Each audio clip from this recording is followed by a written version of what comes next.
You are fighting Alberto El Patron. Is that how you say his name? Or Patron? Patron. El Patron. El Patron. Okay. El Patron. And he was a WWE guy, but he fought MMA first. Yeah, he has a record actually of 9-5. He's fought in Pride. I know he's fought in Japan a bunch of times. Former Greco-Roman medalist. He got some background. I watched him with training stuff, and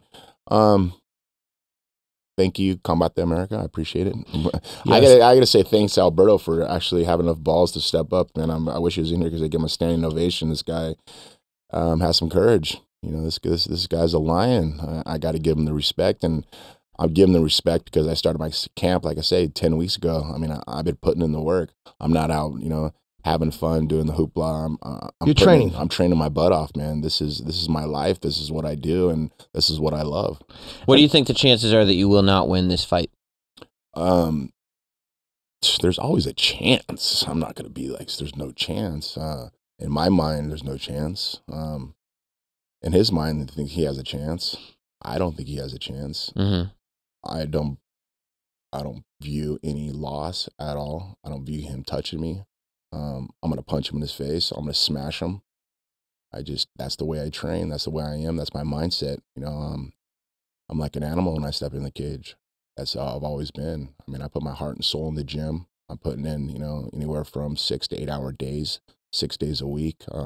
This is my life, my name, my legacy. This is what I've lived for almost 22 years now, and I'm still doing it. The surgeries I've had, athletes don't compete, and I'm still competing. And it's not even the factor of competing against another man, is I'm training and I'm doing the things that I've done since I've been 22 years old. And I'm 44 now. And I'm there, I'm on point, everything's great. Tickets are on sale Friday, by the way, October the 11th, 10 a.m. At Ticketmaster.com if you want to go. And obviously will be a pay-per-view event on Saturday, December the 7th. It's from the Payne Arena at the U.S.-Mexico border in Hidalgo, Smack Texas. dab on the border. So this is one of those things that Alberto Del Rio don't believe in borders. I'm totally on the opposite side. I'm pro-Trump. I'm, Oh, you are? Oh, 100%. Is it for tax reasons or for immigration or both? It's for immigration. It's for safety of our country. It's for the protection for our military. Finally, someone's out looking for the people of our country, and I believe in Donald. I worked for Donald Trump back in 2005 on The Celebrity Apprentice. All right. He's an honest man. He's a great man. He's a very smart businessman. He's not a politician, and I think that's why people don't like him, because he's not a politician. He's looking for our country, and this country needs a business-savvy person. He is that man. And so you're working heel for this fight, then? Is that what it's called? Being an American is a heel? Not to me. Well, I guess all the people in Hollywood who are just too afraid to speak up. If I have to be the heel and to support our president, then I'll be the heel to support our president. It is funny, too. I'm an American at the end of the day when I go to bed. I want my kids to have safety in this country, and that's what's number one to me. It is funny how if you wear a MAGA hat or if you say anything supportive about the president, like it's never been like that in history where, like, if you support Bush, people were like, he's a Republican. But if you support Trump, people somehow act like you're a criminal, or like, how the fuck, like they just can't get over the fact. Evil. It's a really crazy perception. I don't get it. It seems like people, they want to help everybody else but the country. And I watched the debate, the Democratic debate, and they were talking about other countries and other people and how we need to take care of them. It's like, what about us here in America? Do you know how many veterans are homeless, who have health issues and mental health issues? How many people have mental health issues who are Americans? Why don't we take care of our people first? That's what should be number one. And Trump is doing that. Trump is trying to do that, but he just keeps getting sideswiped by so many different stupid things that's just fabricated fake news. Do you think the press is fair to him? No. You see, here's another thing too. So I'm not a person who sits there and goes, I'm just going to watch Fox News all the time. No, I watch CNN. I watch all these other media outlets, and it is propaganda. I watch it and just like, how can you guys say some of these things? I'm baffled by it. I mean, are people that uneducated to really understand that? I mean, I believe on facts. I want to see facts. I want to see it in black and white. I want to see the proof of things, not what someone said of hearsay. That's BS. That's high school shit. I mean, why do that? Let's go by what the facts are, what the proof is, and what he's doing for our economy. That's important. What he's doing for our people, that's important. And finally, there's a president that's not selling our country out to the highest bidder. And I'm thankful for that. So when you had kids, I guess it changed the way you look at everything, right? Because politics. I was never a politics person. I never even cared about it. I never even cared. I mean, yeah, I still pay 55% of my taxes to the country. Oof. You know, I paid a big lump sum over my 20-year career, 22-year career, where I look as like, where are my money going? And all of a sudden they're writing, you know, it's like, what was it, $4 billion to Iran or something like that. I mean, just these numbers that were just over, and I was just in awe from it. I'm like, okay, I got to start paying attention to this stuff and seeing what is really happening. Where's all my money going? Yeah, for the first time in my life, I actually voted. I voted for Donald Trump.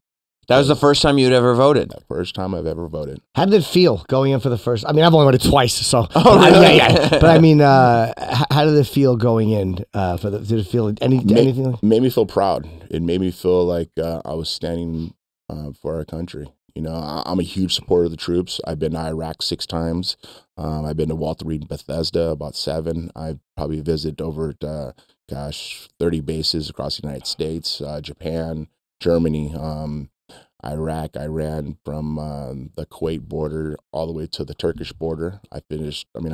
Each time I've gone, I visit about 19 FOBs. So I'm a huge supporter of our troops, and I just watch the things they go through, and hopefully Trump will bring them out. When you go to the bases too overseas, you just hang out. It's like meet and greets, and you just talk to people, and you know.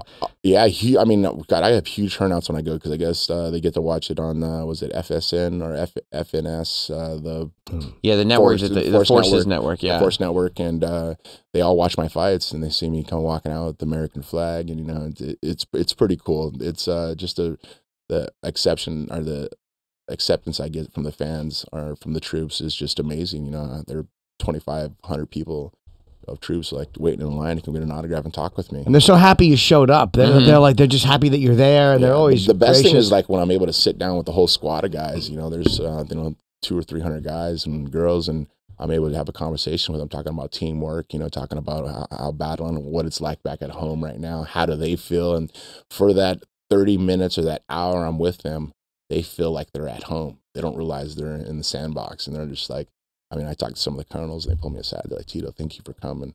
That was amazing. These guys and girls, they love it, man. They want to feel like to be home, and kind of boost their morale a little bit. And I think that's really important. And I think a lot of that is lost when they come back home. They kind of feel like there's not nothing to really be accepted to. They fought for nothing, they feel like. And seeing people burning flags and stomping on flags, and it's just it's pretty sad right now. It's a country that I think needs to come together, and this fight against Alberto Del Rio, him being from Mexico and now he's an American citizen, me being an American citizen born and raised in California, I think we're battling for something a little bigger than just a fight. I think we're battling for the future of our country, I think. Want more Jim and Sam? Catch up with full episodes and interviews from celebrity guests anytime on demand using the SiriusXM app.